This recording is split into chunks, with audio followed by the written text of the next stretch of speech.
Hi friends, కాబోలి శనగల కూరని అయితే prepare చేస్తున్నానండి. కడాయిలో ఆయిల్ వేసి వేడాక హోల్ గరం మసాలా, జీలకర్ర, సన్నగా కట్ చేసిన ఉల్లిపాయ ముక్కలు వేసి ఫ్రై చేసుకుంటున్నానండి. ఉల్లిపాయలు కొద్దిగా ఫ్రై అయిన తర్వాత ఎండు కొబ్బరి, అల్లం వెల్లుల్లి పేస్ట్ వేసి పచ్చివాసన పోయేంత వరకు ఫ్రై చేసుకోవాలండి. మసాలా బాగా ఫ్రై అయిందండి. ఇప్పుడు ఇందులో సన్నగా కట్ చేసిన టమాటా ముక్కలు యాడ్ చేసి టమాటాలు మెత్తగా అయ్యేంత వరకు కుక్ చేసుకోవాలండి. టమాటా బాగా సాఫ్ట్గా అయిపోయిందండి. ఇప్పుడు ఇందులో ఉడికించిన కాబోలి శనగలు యాడ్ చేస్తున్నాను.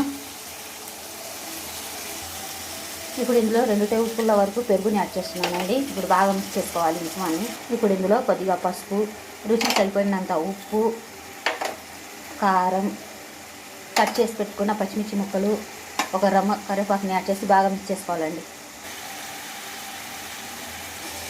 ఇక్కడ నేను ఉడికించిన శనగలనే వాడుతున్నానండి, అందుకే ఎక్కువ టైం పట్టదు కుక్ అవడానికి. కొద్దిగా ఇందులో గరం మసాలా పొడి, గ్రేవీ సరిపడే వాటర్ని యాడ్ చేస్తున్నానండి.